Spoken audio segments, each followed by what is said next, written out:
Assalamualaikum warahmatullahi wabarakatuh. Perkenalkan, nama saya Aisyah Maulidia dari Program Studi PGMI Fakultas Tarbiyah Institut Ilmu Al-Quran An-Nur, Yogyakarta. Hari ini saya akan memberikan edukasi tentang pencegahan COVID-19. Nah, sebelum saya memberikan edukasi tentang pencegahan COVID-19, saya ingin bercerita ataupun flashback tentang COVID-19. Nah, seperti yang kita ketahui bersama, bahwasannya COVID-19 itu muncul pertama kali di kota Wuhan, Cina pada akhir tahun 2019. COVID-19 sampai di Indonesia yaitu bulan Maret 2020, tepatnya 2 Maret 2020. Yaitu ada 2 orang yang terkonfirmasi positif COVID-19 di kota Depok.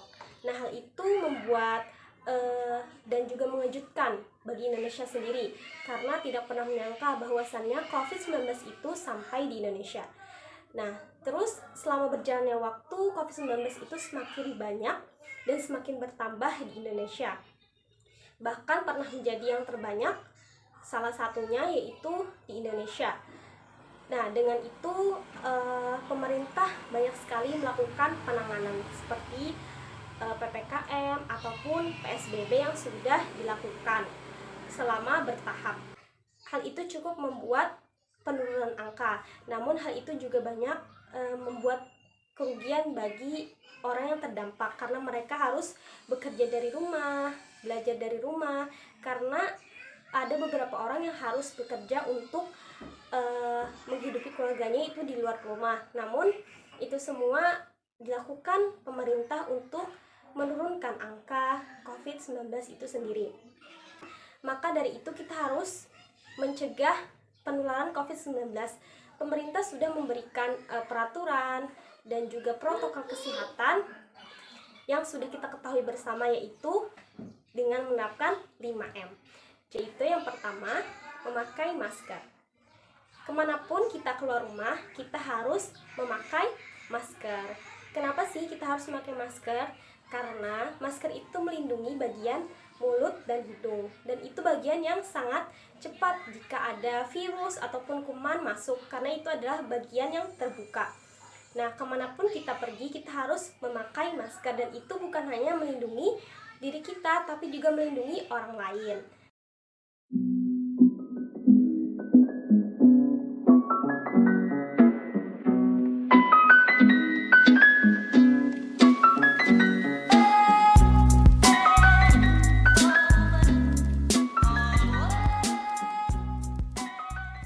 Nah, yang kedua yaitu adalah mencuci tangan. Nah, kita harus sering-sering mencuci tangan menggunakan air mengalir dan juga sabun. Atau jika bepergian dan sulit untuk menemukan air, kita bisa membawa hand sanitizer yang bisa untuk membunuh kuman. Nah, saat kita habis bersalaman ataupun memegang sesuatu benda, maka pasti ada kuman di benda tersebut. Maka dari itu kita harus rajin-rajin mencuci tangan. Dan jika kita sehabis memegang benda itu, jangan langsung memegang area wajah, karena itu cepat sekali akan memasukkan virus atau kuman ke dalam bagian wajah seperti mulut, hidung, dan juga mata. Nah, bagaimana sih cara mencuci tangan yang benar? Silahkan teman-teman bisa lihat di video saya sebelumnya. Di situ saya sudah membuat cara atau langkah mencuci tangan yang benar. 3 adalah menjaga jarak. Nah, kita juga harus menjaga jarak minimal 2 meter.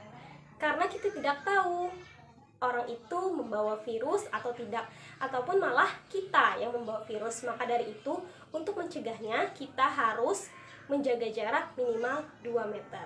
Yang keempat yaitu menjauhi kerumunan. Nah, kita juga harus menjauhi kerumunan, teman-teman. Jangan mendekati kerumunan, kita harus menjauh dari kerumunan. Kita harus mencari tempat yang sepi, ataupun misalkan kita keluar rumah, sebisa mungkin kita menjauh dari kerumunan, dan itu merupakan usaha kita untuk pencegahan COVID-19. Dan yang kelima adalah mengurangi mobilitas. Nah, kita harus mengurangi mobilitas yaitu dengan bekerja ataupun belajar di rumah saja, seperti anjuran pemerintah. Jika kita terdesak untuk keluar rumah, pastikan kita menerapkan protokol-protokol yang sebelumnya tadi, seperti memakai masker, menjaga jarak, cuci tangan, dan lain sebagainya.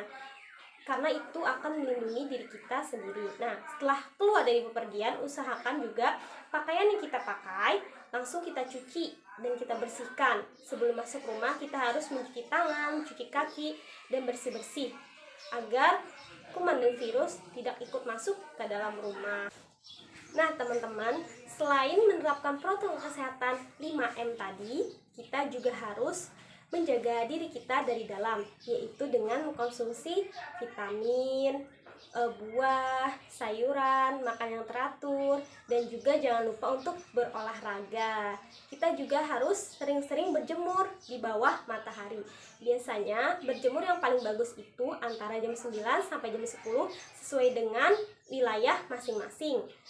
Nah, supaya kuman atau virus di badan kita bisa mati dengan bantuan sinar matahari tadi. Dan juga sinar matahari itu merupakan vitamin D yang bagus untuk kesehatan tulang.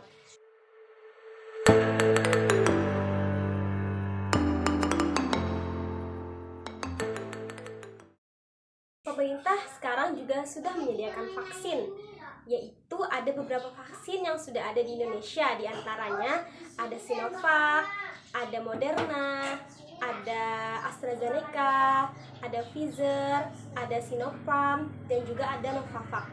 Apapun itu vaksinnya, kita harus tetap vaksin dan mengikuti anjuran pemerintah untuk memutus rantai COVID-19 di Indonesia. Karena ini adalah keadaan darurat, jadi apapun vaksin yang dipakai, insya Allah itu baik untuk kita semua dalam rangka memutus rantai penyebaran COVID-19.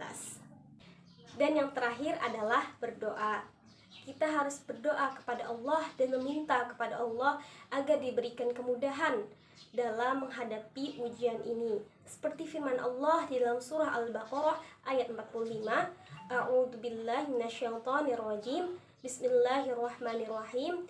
Wasta'inu bis-sabri was-shalah. Dan mohonlah pertolongan kepada Allah dengan sabar dan sholat.